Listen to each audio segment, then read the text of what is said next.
Welcome back students, आप सभी का स्वागत है ट्रेंड्स एजुकेशन के चैनल पे। तो इस वीडियो में हम बात करेंगे अगला टॉपिक जो कि इंश्योरेंस है।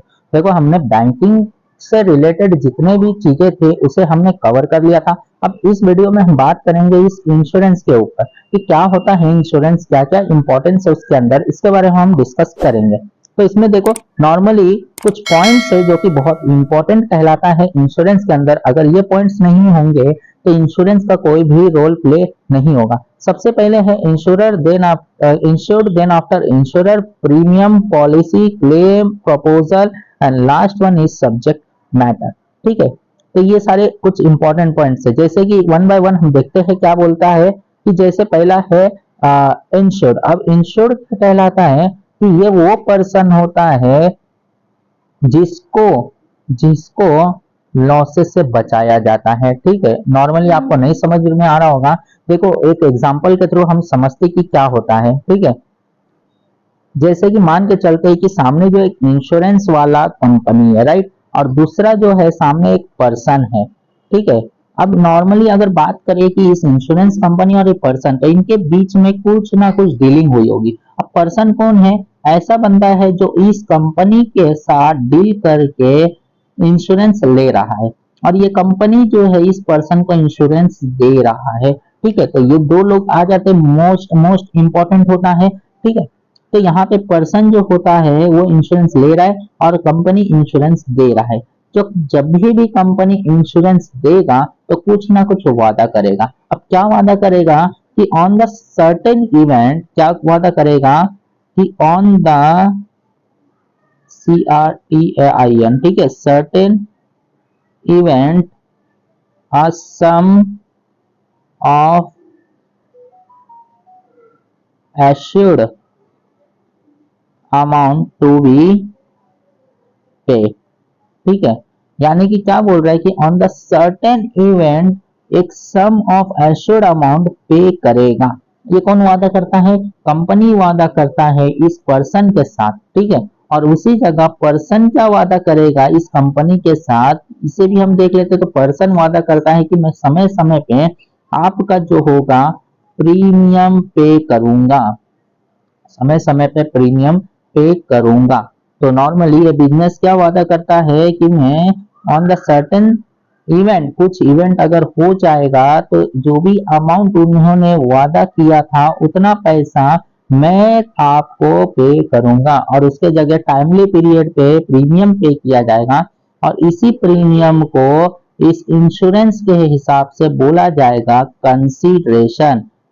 ठीक है, कंसीडरेशन, इसी प्रीमियम के हिसाब से क्या बोला जाएगा? कंसीडरेशन। तो आप लोग याद रखना। ठीक है, तो ये नॉर्मल डीलिंग्स होता है दो पर्सन के बीच में, और जो डीलिंग्स करता है, जो भी एग्रीमेंट बनता है इनके बीच में, कुछ ना कुछ तो एग्रीमेंट बनेगा। ठीक है, कुछ ना कुछ तो एग्रीमेंट बनेगा, और जो एग्रीमेंट बनेगा वो बनेगा अकॉर्डिंग टू इंश्योरेंस एक्ट। ठीक है, अकॉर्डिंग टू इंश्योरेंस एक्ट 1938। ठीक है, अकॉर्डिंग टू इंश्योरेंस एक्ट 1938 के हिसाब से जो है इनका एग्रीमेंट बनेगा। ठीक है, तो ये आप याद रखो, बहुत इंपॉर्टेंट है। और जो कंपनी है इस कंपनी को हम कहेंगे इंश्योरर। ठीक है, इंश्योरर, और इस पर्सन को हम बोलेंगे इंश्योर्ड। ठीक है, कंपनी को क्या बोलेंगे? इंश्योरर, और जो पर्सन होगा उसे इंश्योर्ड। तो उसी के हिसाब से आप समझो कि क्या होता क्या है। ठीक है, तो यहाँ पे देखो, हम अगर बात करें कि ये इंश्योर्ड, इंश्योर्ड मतलब वो पर्सन जो कि कंपनी के साथ एग्रीमेंट करके ये इंश्योरेंस निकाल रहा है और कंपनी इसको दे रहा है, तो पर्सन ये कहलाएगा जो इंश्योरेंस कंपनी के साथ डीलिंग कर रहा है। ठीक है, तो वही यहाँ पे बता रहे हैं कि insured is known also known as assured in case of insurance contract. तो इंश्योरेंस कॉन्ट्रैक्ट के केस में इंश्योर्ड को और क्या नाम से बोला जाता है? एश्योर्ड के नाम से बोला जाता है। अब इंश्योरर की बात करते हैं तो ये कौन होगा? देखो, इंश्योरर कौन होगा? इंश्योरर ये कंपनी को हम बोलेंगे, क्या बोलेंगे? इस कंपनी को हम इंश्योरर कहेंगे। तो ध्यान देना कि इस कंपनी के हिसाब से क्या बोला जा रहा है कि द फर्म और person who agree to compensate, compensate का मतलब होता है मुआवजा। ठीक है, कंपनसेशन का मतलब होता है मुआवजा।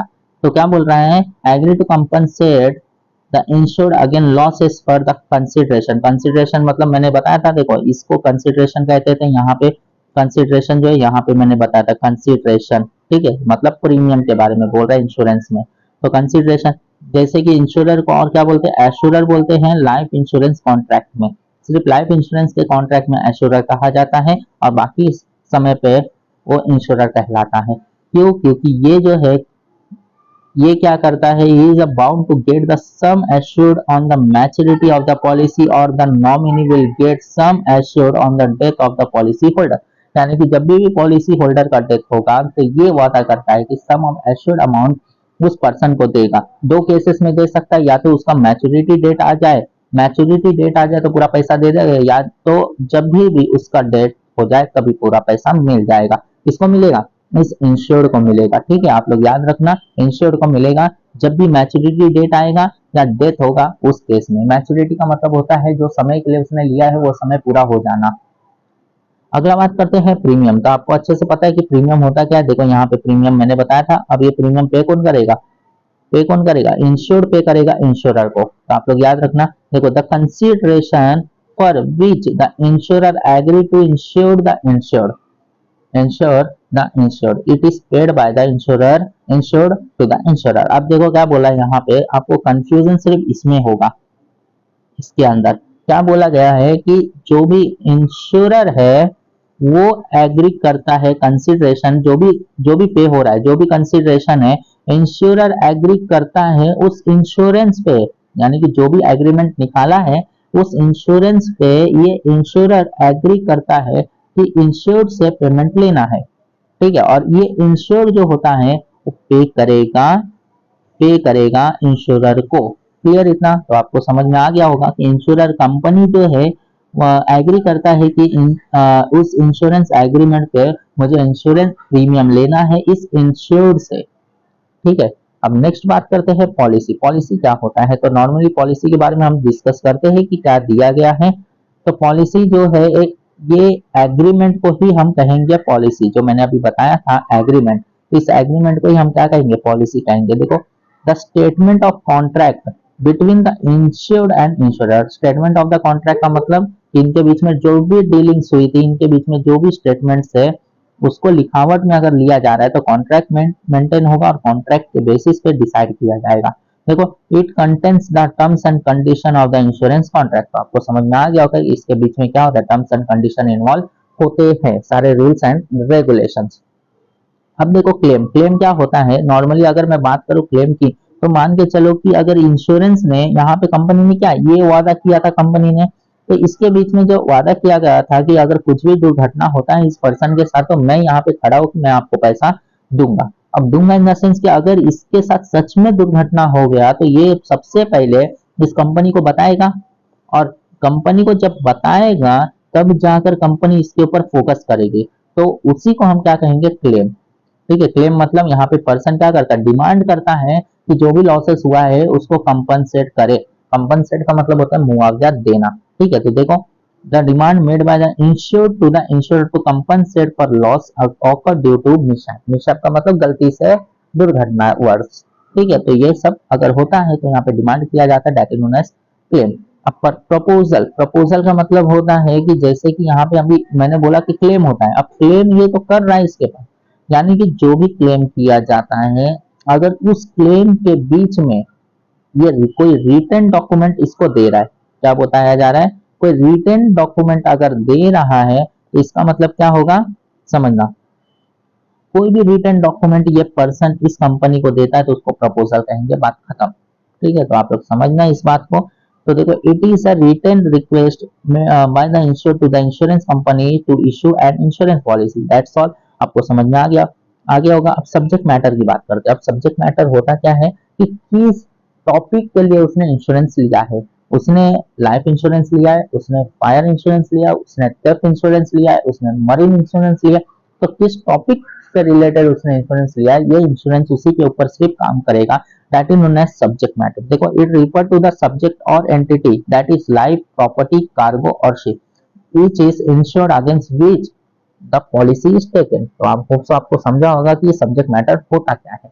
तो नॉर्मली ये कुछ इंपॉर्टेंट पॉइंट था जो कि इंश्योरेंस के अंदर हमारा आता है। और इंश्योरेंस होता क्या है ये मैंने अच्छे तरीके से आपको मैं इसमें बताया कि इंश्योरेंस नॉर्मली क्या होता है, one of the contract between the insured and the insurer. क्या बोला बताया गया है, one of the contract between insured and the insurer where which insurer has agreed to compensate or agreed to on the happening of certain event, he must he must assured a sum of amount to pay off to the insured.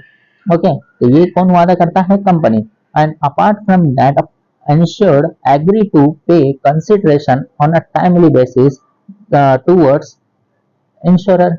Okay, तो आप लोग को समझ में आ गया होगा कि ये दोनों के बीच में क्या होता है, डीलिंग्स की जाती है। ठीक है, तो यही है इंश्योरेंस का मीनिंग। तो आप लोग याद रखिएगा, और ये कुछ इंपॉर्टेंट पॉइंट्स है जो कि बेसिक सा है लेकिन बहुत ही काम का है, बहुत ही मतलब आप देखोगे तो बीच बीच में इसको पूछा जाता है।